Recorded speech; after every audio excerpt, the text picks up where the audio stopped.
Speaking of Thomas Jefferson, as I said, he was one of the ones that kind of blazed the trail. We have 3 books back there. One's called The Real Thomas Jefferson, The Real Benjamin Franklin, and The Real George Washington. And people say, why do you have books on these people? There's hundreds of books out there on these people. Why do we need more? Have you noticed that most books written on these men are written from a particular perspective of the author? And so we say, okay, who can tell their story the best? Straight up. How about letting them tell their story? So the first half of these books is the story, in this case, of Thomas Jefferson, mostly in his own words. I'm telling you, you will thrill as you read these concepts. You read answers to current problems by Thomas Jefferson. It will thrill you. So I just hope that we have these 3 back there. You can buy them individually, or you can buy all 3 of them for $40. $40 to have on your I Love America bookshelf at home. And the last half of these books, I should say this, is their quotes. In this case, the timeless treasures of Thomas Jefferson. What we've done is gone through his writings. We've done the same thing with Washington and Franklin, and topicalized his most famous quotes and alphabetized them. So you want to know what Jefferson, what he thought about, centralization of government? Oh, there's some great ones. You want to know what he talks about, the future, Jefferson's belief in a future life? I mean, this is all here. It is incredible. You want to know what he said about banks? You would think he lived today from what he said about banks and the proper banking system versus the not so proper banking system. Amazing. You want to know what he said about our money and the kind of money we should have? What he said about newspapers? What he said about taxation? It's all here.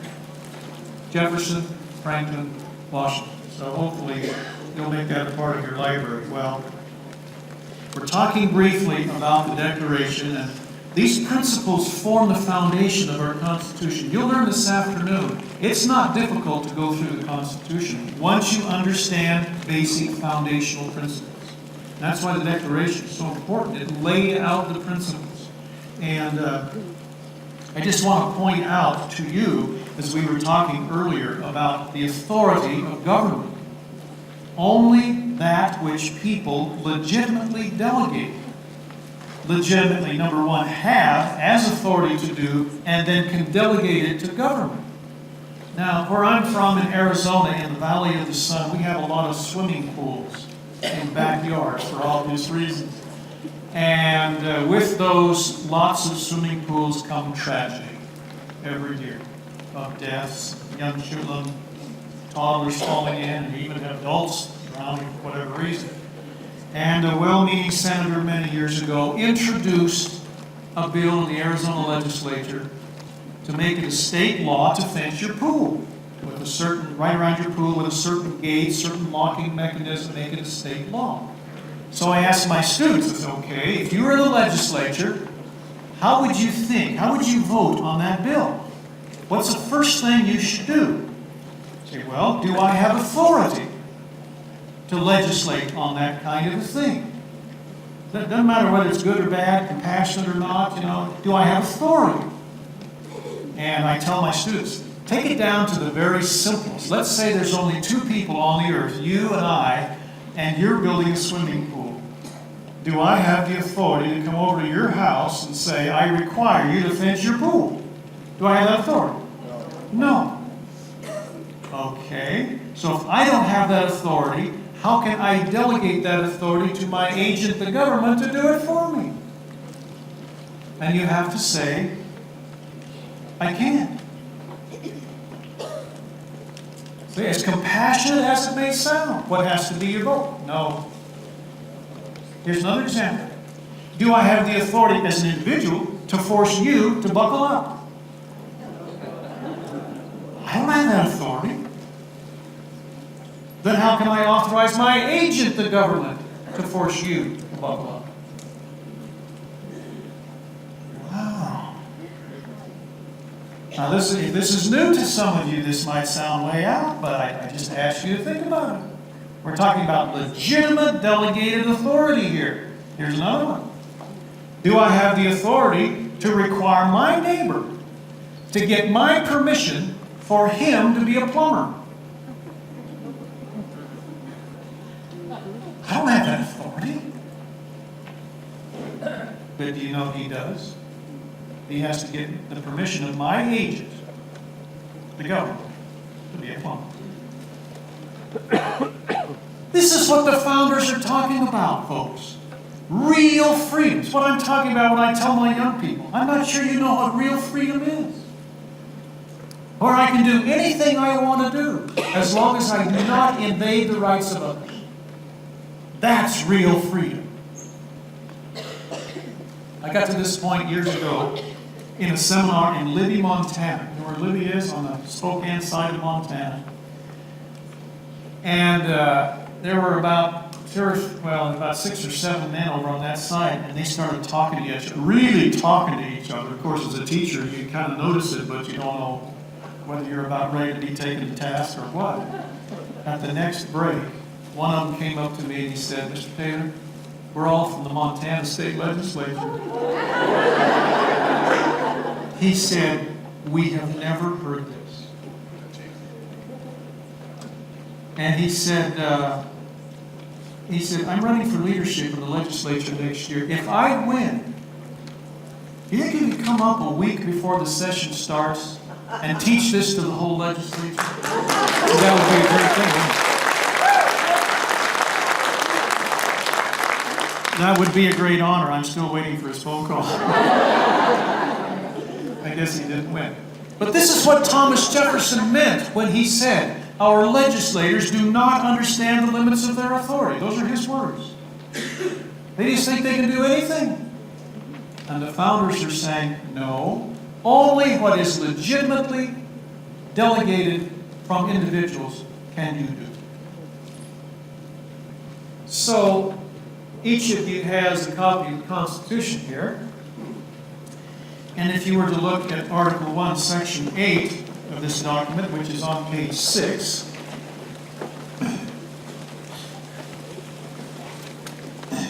and of course every public official, as you know, takes an oath to support this document, right, the Constitution. Article 1, Section 8 is the section which outlines the powers that the people delegate to Congress.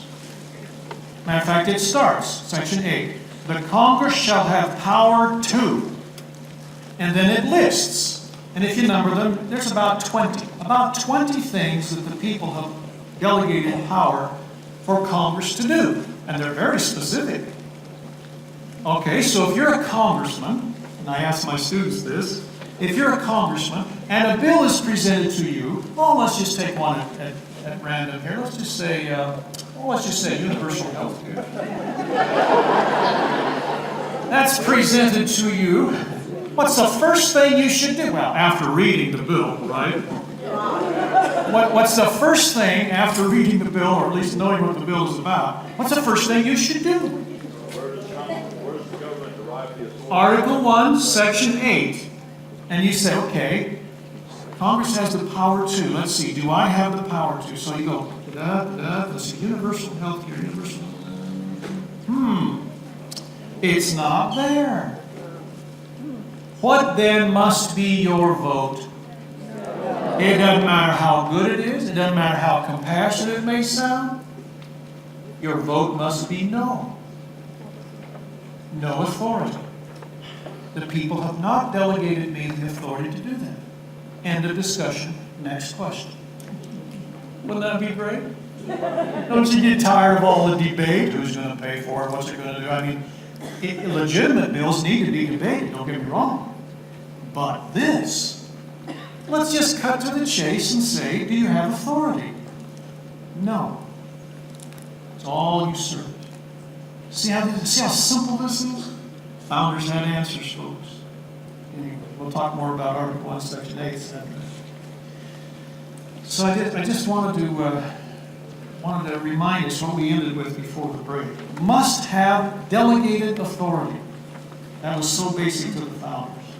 And That was all, can you believe all this is in the Declaration of Independence? It is.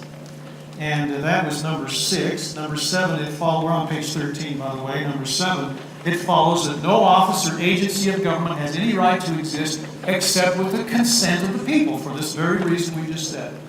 And number 8, the last principle is, if the government, either by malfeasance or neglect, fails to protect these rights, or even worse, the government itself begins to violate these rights, then it is the right and duty of the people to regain control of their affairs and set up another system.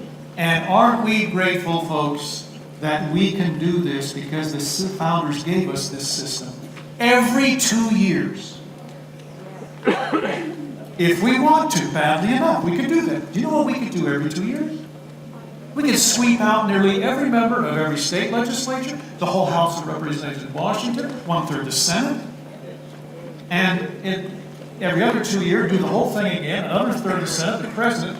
This is real power. We call it the power of peaceful self-repair.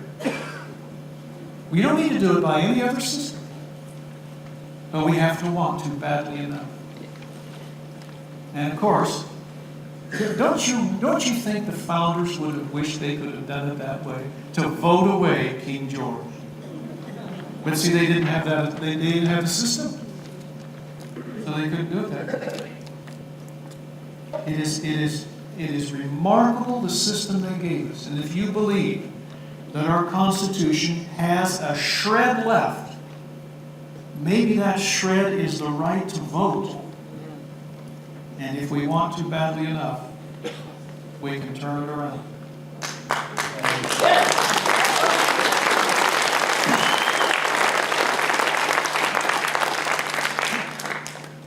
Turn over to page 14. After the Declaration was adopted, we were a new nation. Of course, we had to defend it, but we were a new nation. And Congress appointed a committee of 3 people to come up with a seal for the United States. And the committee was made up of Franklin, Jefferson, and Adams. And at the bottom of page 14, you see an artist's depiction of their proposed seal. You see some quotes there above that. Won't take time to read it. The proposed seal for the United States. Can you see this? What do you observe there? 2 ancient civilizations that the founders said you must look to for liberty. What do you see? Ancient Israel and Anglo-Saxon. Whoa. Where do you see that in history books today? You don't. And yet look at the documentation just above that, right out of the U.S. Department of State records. We are cheating our young people when we don't teach them the roots of liberty. Yes, that's true. And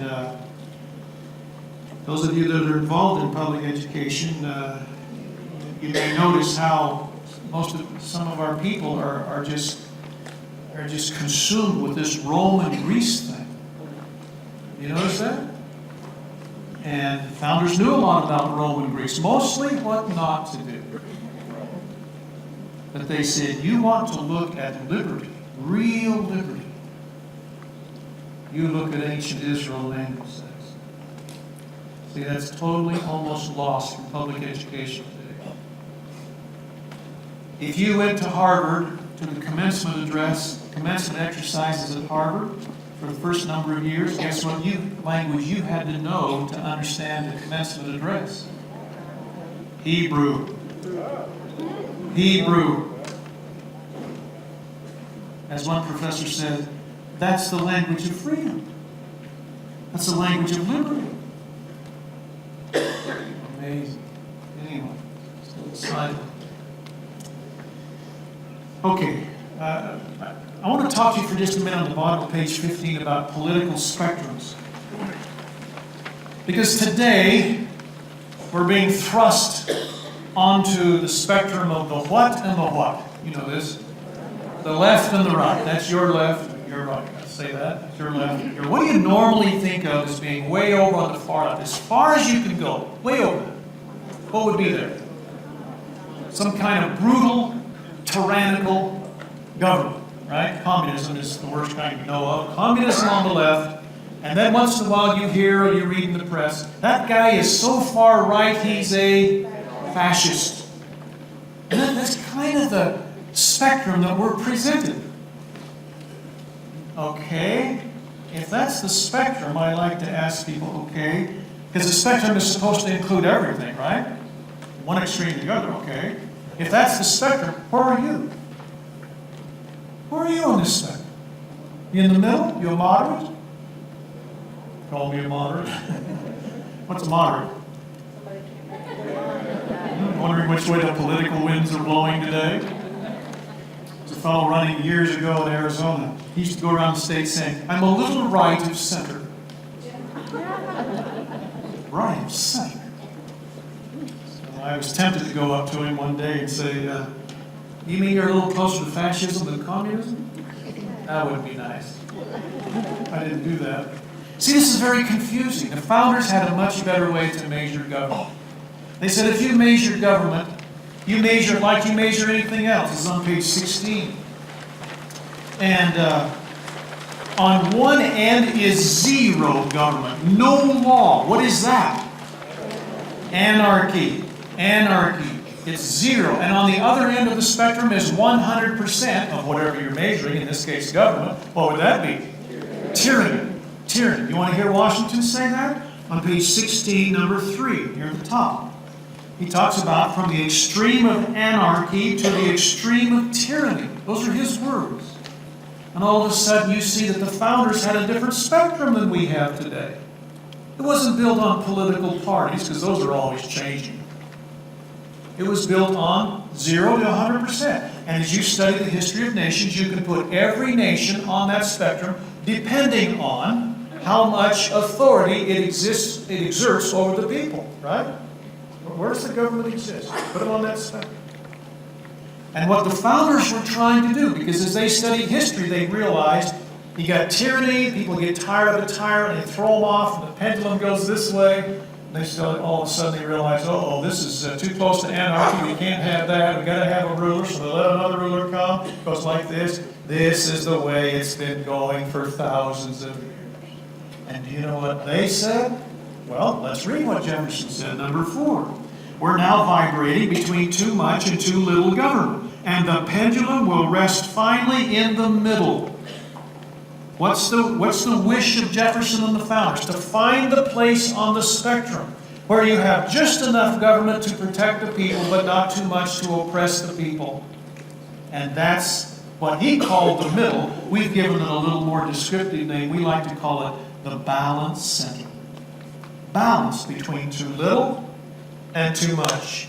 Balance. And once you find that, they said, you nail it down. Remember, writing? You nail it down. You put it in writing. You put chains around it, as was quoted here this morning. Chains of the Constitution, so it won't move. That was the desire, the wish, the objective of the founders. Find that balance center. They missed it the first time, as we'll discover in a little bit. So, I hope, especially our young people here, I hope you understand the Constitution is in the balance center of the spectrum. Now today's Saturday. Maybe tomorrow at church or sometime next week, somebody just might ask you this question. Did you see that great game on Saturday? I guess there's a good game today, isn't it? Usually is. Somebody's playing something. No, I didn't. No, you didn't. Oh, you really missed a great game. Where were you? Well, I was over at the Hughes Brothers. All day? Yeah, I mean, they're really good, you know. And what were you doing over there all day? Well, we were in school. We were in a class. All day on Saturday? What was interesting? What was so interesting all day long? What were you studying? We were studying. We were studying the Constitution. The Constitution? What are you? One of those right-wing wackos? They may just say that to you. Maybe they have already. I want you to stand up and say, no, I'm not a right wing or a left wing or any other wing. I'm right in the balanced center, right with the founding fathers. Of course, they'll have no idea what you're talking about. But there's a teaching moment for you. Always got to be teaching, right? In the balanced center. You young people especially. They will try to tell you if you identify with the founders' thinking. You're off on some tangent somewhere, won't they? You're out of sync. You need to be more modern. No, you're balanced between too little and too much. Isn't that great? That's the Constitution.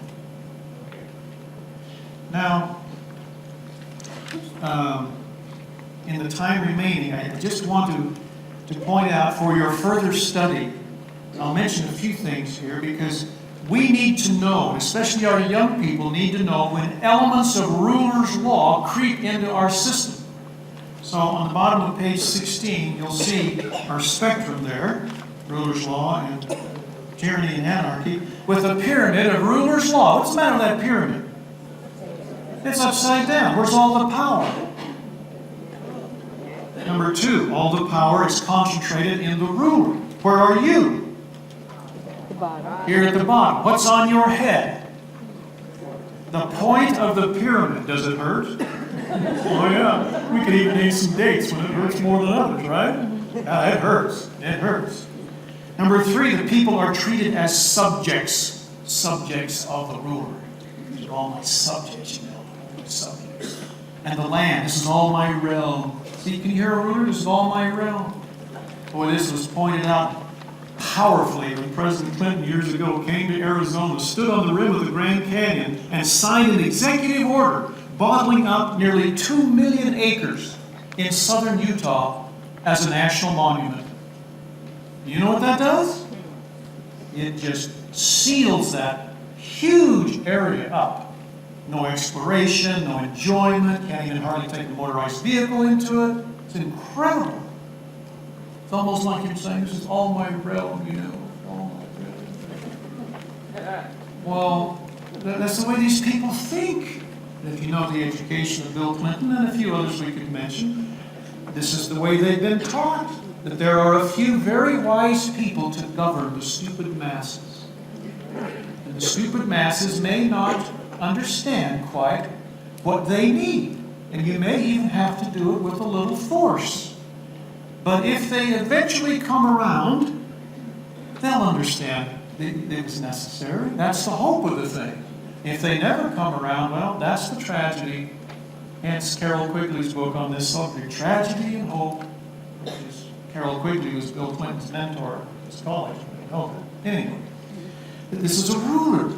Well, I want you to go to the bottom of page 17. We'll skip a little bit there. That's for your homework assignment.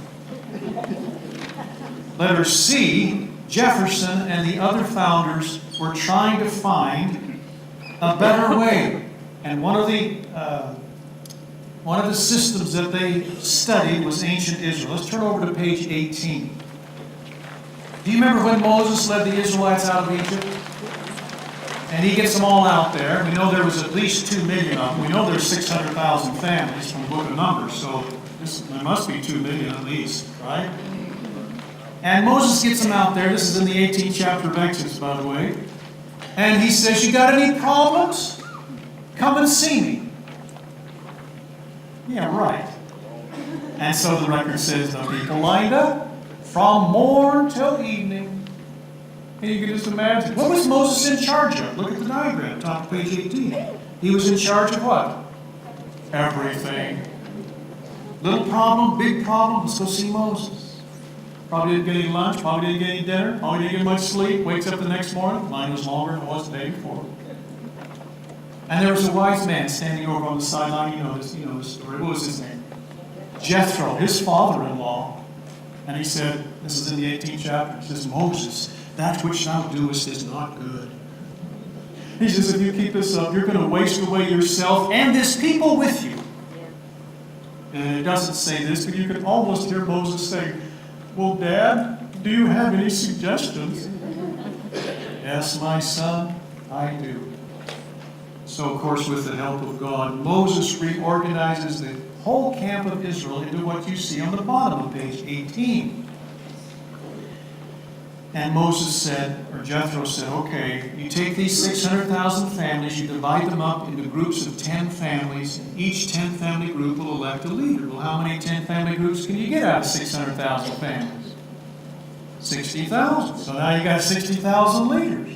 Then you combine 5 of those 10 family groups, making 50 family groups, and each of them elect a leader. You got 12,000 more leaders. You're up to 72,000. Keep track. Then you take 2 of those 50 family groups, making 100 family groups. Each of them elect a leader. You got 6,000 more. You're up to 78,000. Then you take 10 of those 100 family groups, making 1,000 family groups. Each of them elect a leader. You've got 78,600, don't forget Moses, and 1 leaders. And then Moses said, now, you solve the problem at the local most level, and only the hard cases you bring to me. The record doesn't say this, but you can almost hear Moses go, ah, let's go have lunch or something. This is an incredible story that the founders learned from the Old Testament. How to organize people in an efficient, representative way. Ancient Israel. It's what caused Jefferson to write this famous quote. What we need to do in our land, he said, is to take the large republic and to break it up into smaller and smaller republics, assigning to each level that which it can do the best. Most government will be, when you think about it, after you do it, what it can do the best at local levels. Hence, pyramid, right? Most government. Brilliant. This is all the founders. And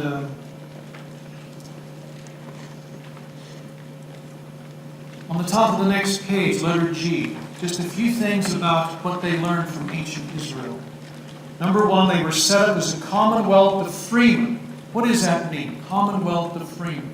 That means everyone is equal. There's no person above anybody else. We all have the same rights. That's what a commonwealth of freemen means, right? And once Moses established this law and it became effective, God gave him a command and said, proclaim liberty throughout all the land unto all the inhabitants thereof.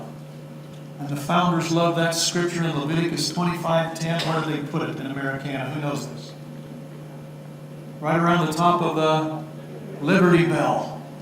Every time that bell bonged, it was symbolically proclaiming liberty throughout all the land. Isn't that wonderful?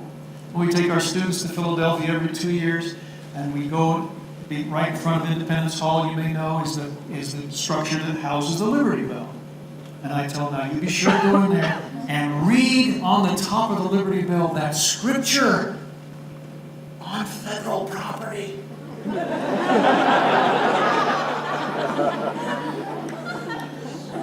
Anyway, you don't even have, every state has a copy of the Liberty, has a replica of the Liberty Bell. I'm sure you can go there and read scripture on state property.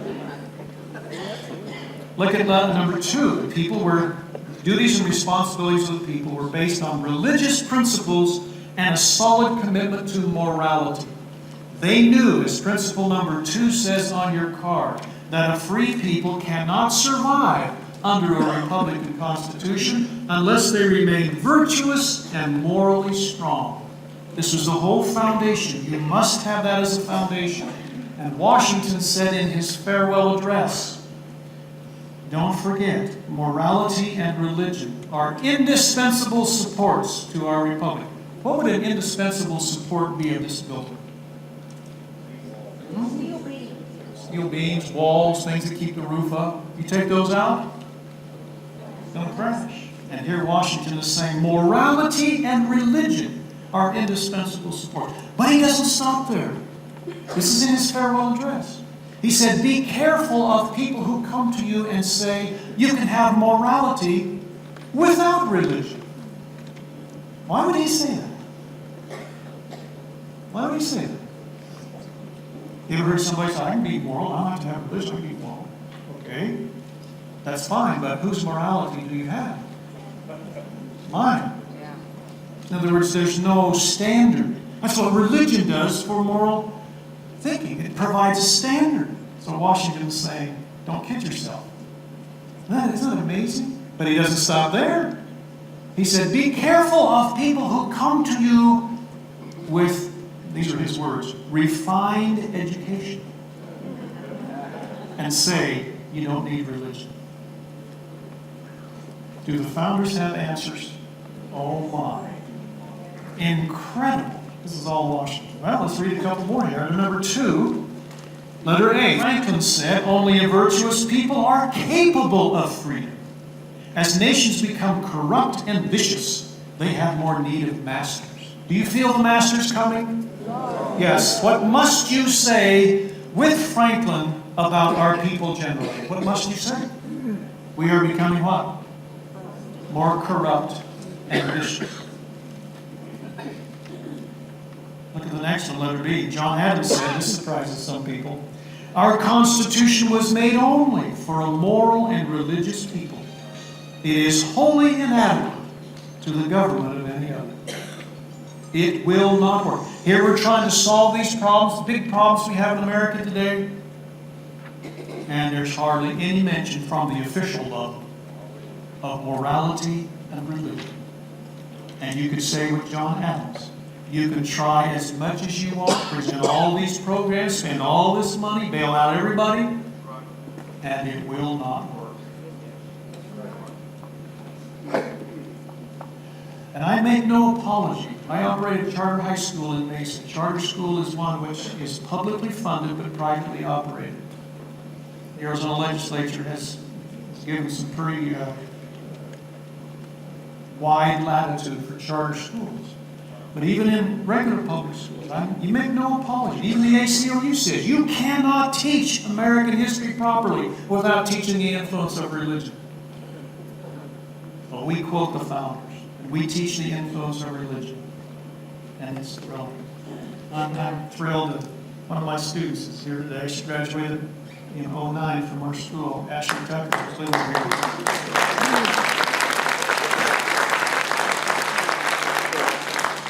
She told me during the break, well, I'm kind of fudging here. You didn't tell me this, but you almost said it. I almost wanted to come up and recite the 28 principles.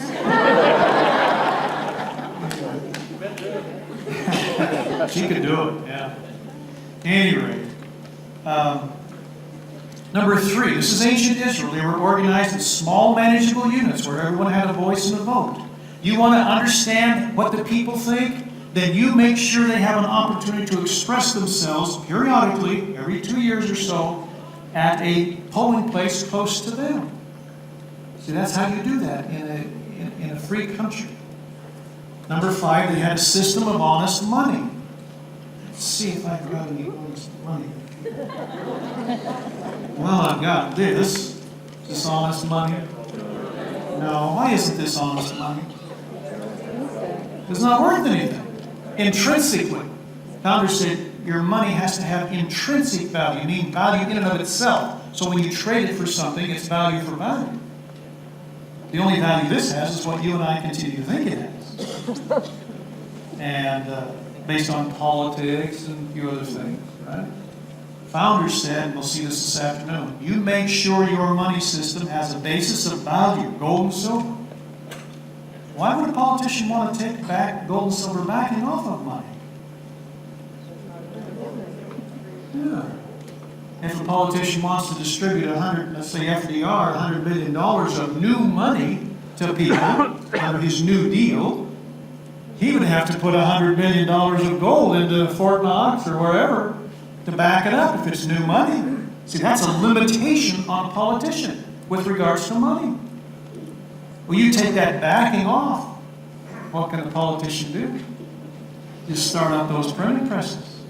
Print up 100 billion, and distribute it out and say, remember me, remember what I did for you in the next election. Honest money. Did you know that was a law in ancient Israel? Number 9, all leaders. Number 10, all laws came into consent only with the approval of the people. This is a great concept, folks. Not even God would thrust upon his people a leader they did not want. That's an interesting story. Remember, after the line of judges, what did the people start clamoring for? King, king. So they went to the prophet Samuel and said, we want you to appoint us a king. Samuel goes to the Lord and said, they want a king. They've rejected me as their prophet. And the Lord said, remember this in the scripture? They haven't rejected you. They have rejected me. I'm their king, and they have rejected me. So he goes back and he tells the people what an earthly king would do. He'll take all your money and take all your young men and build all these palaces and get this. Oh, that's a great speech in the Book of Kings. And the people say, we got to be like our neighbors. We got to be like our neighbors. We want a king. So God told Saul, okay, you go choose the best one we can find. He chose who? You know this. Saul. Tall, young, good looking. Oh, this is a great king. What happened to Saul? Same thing that happens to almost everybody as soon as they get a little authority, right? Anyway, so not even God would thrust upon his people someone they don't want. Even himself as their king. And by the way, our founders also said, we already have a king. We don't need another king. And that king is Jesus Christ.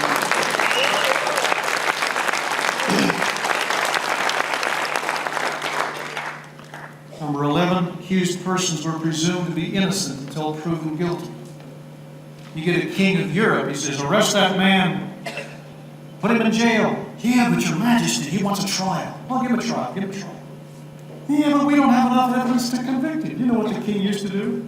He used to go to Parliament and say, I want a bill of attainder on that man. What's that? That's a legislative decree saying he's guilty. That's called a bill of attainder. The founders said, we'll have none of that in our system. They put in the Constitution, no bill of attainder. If you cannot prove a person guilty in a court of law under rules of evidence, even if you really think he's guilty, what do you have to do? Let him go. Knowing what? Knowing what? Not only that he's guilty, but when the final DVD is played, or however it's being recorded, you do believe all the secret acts of men are being recorded, yours, mine, all being recorded. And as the good book says, when it all comes out, we'll know whether he did it or not. You just have to leave it to the judgment of God. Isn't that beautiful? That's your blank letter 11, God. Number 12, the entire code of justice was based primarily on reparation to the victim, rather than fines and punishment by the Commonwealth. Reparation to the victim. All right, what does that mean? Well, if you're arrested today, number of things can happen to you. You can either be what? Convicted, rather. You can be fined, you can be confined to jail, or your life can be taken, or a combination of those, right? Where does the fine usually go? Not always, but usually. You notice this? It goes to the government, to the state. And the criminal goes to jail. And who pays to keep the criminal in jail? The victims. Something's wrong with that system.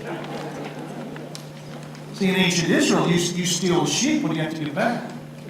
2 sheep, one to replace the one you stole, the other to make it hurt so you won't do it anymore. We call that punitive damages. And where do they go? To the victim. This is incredible. And the founders loved that system. Reparation to the victim. And here we're keeping all these people in jail. I don't know about your state, but in my state, it costs $25,000 a year to keep one person in jail. Well, unless you're in Sheriff Joe's jail.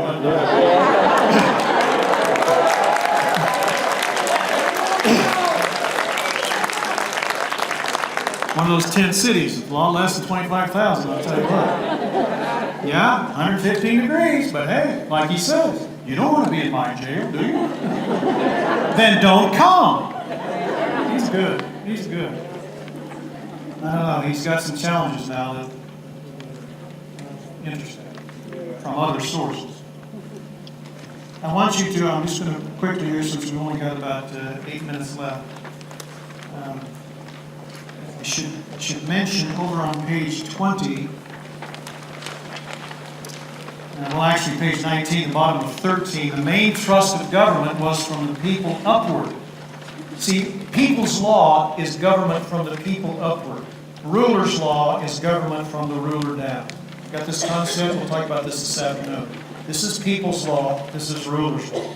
And so the founder said, this is people's law. But there is a time, and we're going to put it right in our Constitution, where you may have to have some of this.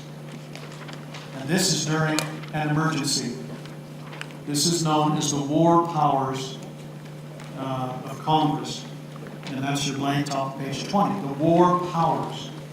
And they said one of the 20 powers given to Congress is that Congress, in other words, the representatives of the people, if they see a situation that is so bad and so threatening, they, the representatives of the people who send their young people into battle, if they decide it's time to go to war, then Congress can declare war. Not the president, not any other body, only Congress.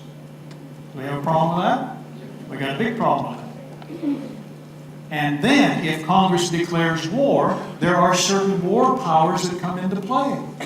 For example, the president may have the authority then to take over an industry. To build and manufacture certain war material. He may have to take over a highway. He may have to ration food. If it's a real emergency, you got to do whatever you can do to win. That's called the war powers. But when the emergency is over, all of those things that were done under the War Powers Act go back to the people. See, this is constitutional thinking.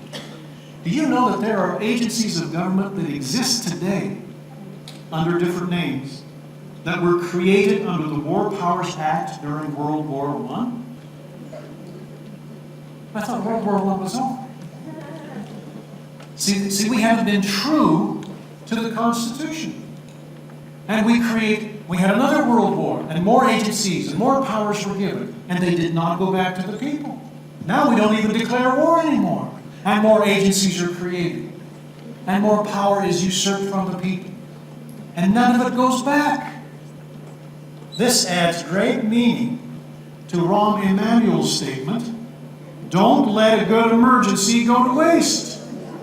That's what he's talking about. You create an emergency so that people will accept it more.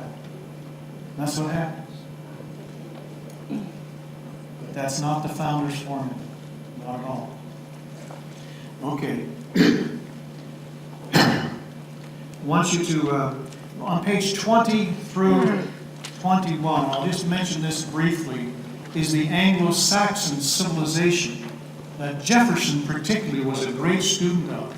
Most of the founders were descendants of these people. And there was a great 3-volume work done in their day called The History of Anglo-Saxons by Sharon Turner. And it is still one of the best. And it provided some incredible insights into the government of these people, the Anglo-Saxons. And they were particularly excited, excuse me, that their government seemed to mirror the government of ancient Israel. Many of the same concepts were there. For example, if you look over on page 21, under letter E, number 1, they considered themselves a commonwealth of freemen. Remember what that is? All the people are equally free, have the same rights, commonwealth of freemen. Hence the language of the Magna Carta of the Saxons. These are the inalienable rights of all freemen. Remember that language? And here's how they were organized. Letter A, under number 2, the head of 10 families was called a tithing man. Tithing man. It's not the guy that goes around collecting the tithe. But it was the 10th man, which is what tithing means, right, 10? Okay. Letter B, the head of 50 families has become a little obscure, but may have been a vill man or head of the village.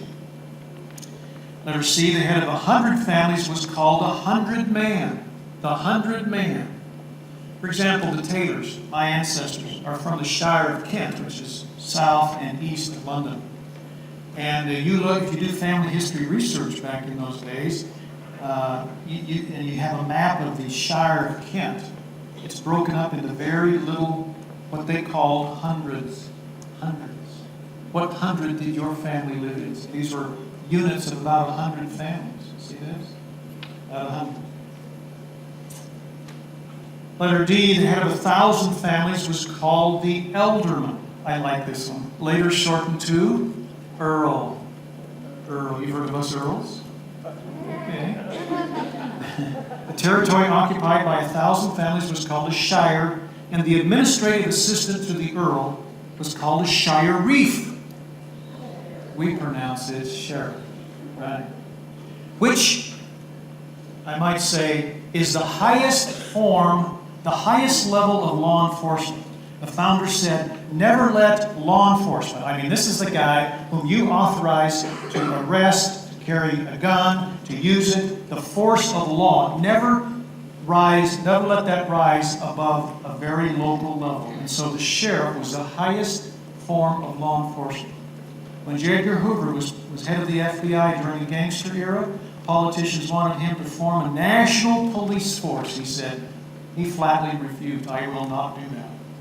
You do that, you'll lose your republic. You do not want law enforcement gravitating into higher levels of government. And this is why your local police and your sheriffs are responsible for enforcing all law, either local law, state law, or federal law. You don't have a national police force to enforce immigration law except at the border. Who's going to enforce it among the states? It's the local police. Hence, Arizona says, you local police, you can enforce federal law. Great. All of a sudden, you get criticized.